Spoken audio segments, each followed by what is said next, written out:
پر کی ریاست کا لہو لگتا ہے، عمر پر کی ریاست کا لہو لگتا ہے، اتنا آسان نہیں ہے اور یہ قرآن ہونا۔ اب میں چاہتا دعوت دیتا ہوں ہمارے العرفان اسلامک سینٹر کے استاد گرامی قاری تنویر الاسلام صاحب، جو اپنے علماء عقیدت کے ساتھ، اپنی پیار اور محبت کے ساتھ ہمارے بچوں کو قرآن کی تعلیم کے ساتھ آراستہ کر رہے ہیں۔ اللہ تعالیٰ ان کی محنت کو، کوشش کو رنگ لائے۔ السلام علیکم ورحمۃ اللہ وبرکاتہ۔ الحمد لله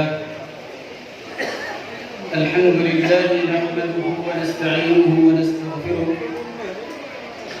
ونؤمن به ونتوكل عليه ونعوذ بالله من شرور أنفسنا ومن سيئات أعمالنا، من يهده الله فلا مضل له ومن يضلل فلا هادي له، ونشهد أن لا إله إلا الله وحده لا شريك له، ونشهد أن محمدًا عبده ورسوله، أما بعد، فقد قال الله تبارك وتعالى في القرآن المجيد والفرقان الحميد: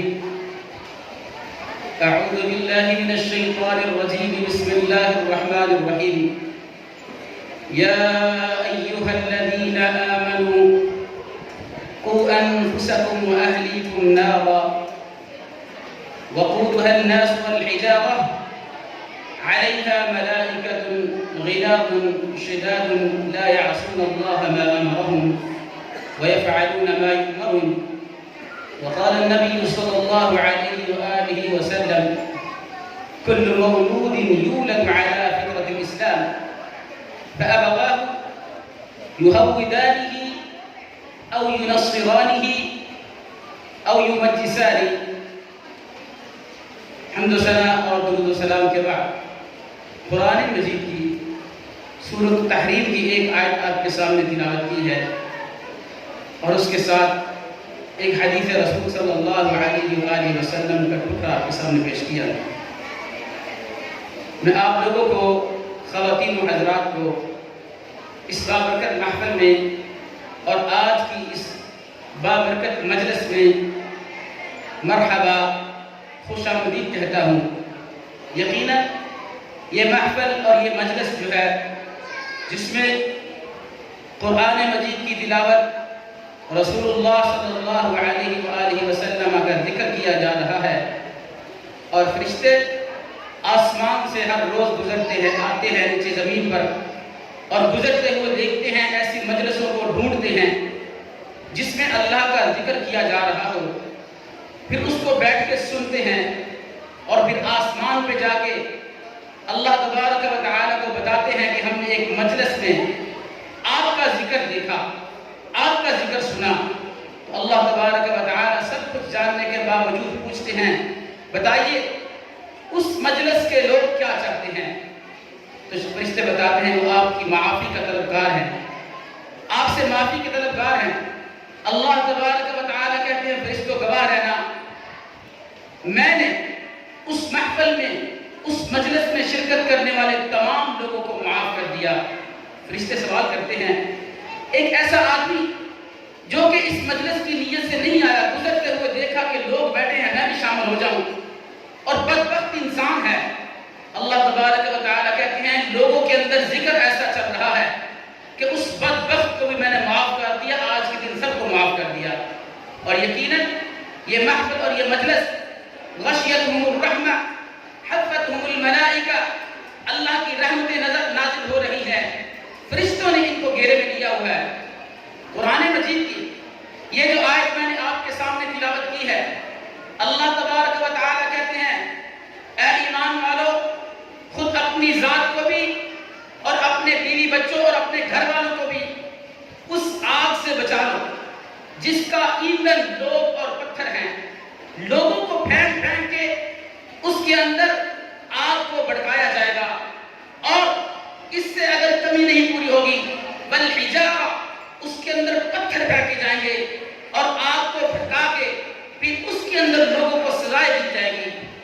اپنے آپ کو بچا لو اور اپنی بیوی بچوں کو بھی بچا لو، اپنے اہل و عیال کو بھی بچا لو۔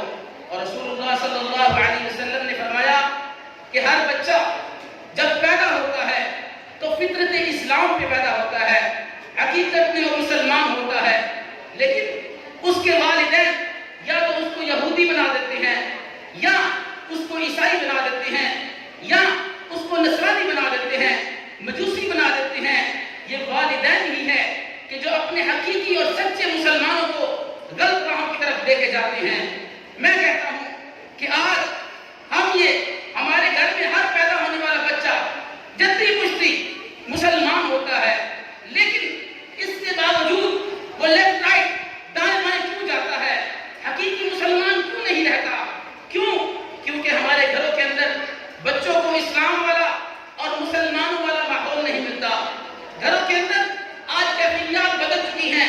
اگر ایک پیدا ہونے والا مسلمان بچہ یہودی اور نصرانی اور عیسائی بن سکتا ہے، تو آج ہمارے گھروں میں پیدا ہونے والا بچہ ظالم بھی بن سکتا ہے، نافرمان بھی بن سکتا ہے، اور غلط راہوں پہ چلنے والا بھی بن سکتا ہے۔ اگر اس کو سیدھی راہ پہ لے کے آنا ہے تو کیا کرنا ہوگا؟ پھر رسول اللہ صلی اللہ علیہ وسلم کی حدیث کو سامنے رکھنا ہوگا کہ اپنے بچوں کو جو فطرت اسلام میں پیدا ہوئے ہیں، اپنے گھروں کے اندر اس کو اسلام کا ماحول دینا ہوگا۔ پھر ایسا نہیں ہو سکتا کہ ہم اپنے بچوں کو بہلانے کے لیے، اپنے شاپنگ مال میں جانے کے لیے، اپنے کاموں کو مصروف رکھنے کے لیے اپنے بچوں کے ہاتھ میں موبائل تھام دیں اور کہیں کہ بچے یہ نہ مصروف ہو جائے، جو تیرا دل کرتا ہے کرتا رہے۔ آج ہمیں اپنے گھروں کے اندر ماحول بنانا ہوگا، اور پھر اس کے بعد جب آپ اپنے گھروں کے اندر بچوں کا اسلامی ماحول، گھروں کے اندر ان بچوں کو دعائیں یاد کروا دیں گے، پھر اس کے بعد بچوں کو باہر نکال کے آپ کو ایک ایسے ادارے کا انتخاب کرنا ہوگا کہ جس کے اندر، جس ادارے کے اندر جو آپ نے اپنے بچے کے اوپر 3-4 سال اپنے گھر کے اندر محنت کی ہے، آپ کی وہ محنت برقرار رہے، آپ کو ایک اچھے اور اسلامی ادارے کا انتخاب کرنا ہوگا۔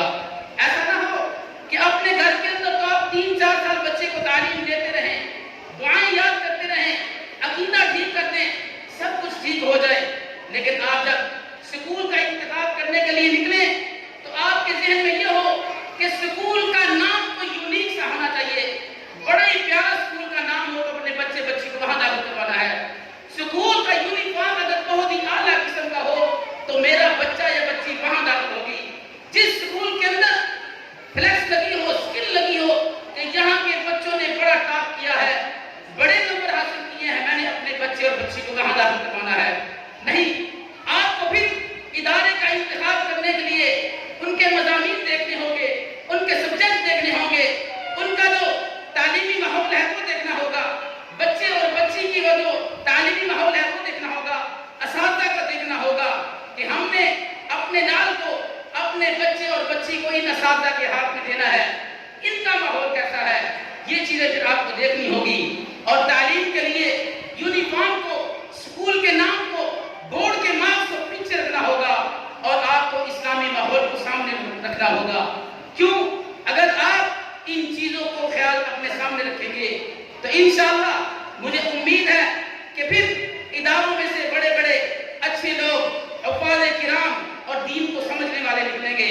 لیکن اگر آپ نے اداروں کا انتخاب ہی اس نظریے سے کیا تو پھر آپ کے پوچھیں گے کہ ہمارا بیٹا امام بخاری کیوں نہیں بنتا، ہمارا بیٹا امام شافعی کیوں نہیں بنتا، ہمارا بیٹا امام کعبہ کیوں نہیں بنتا۔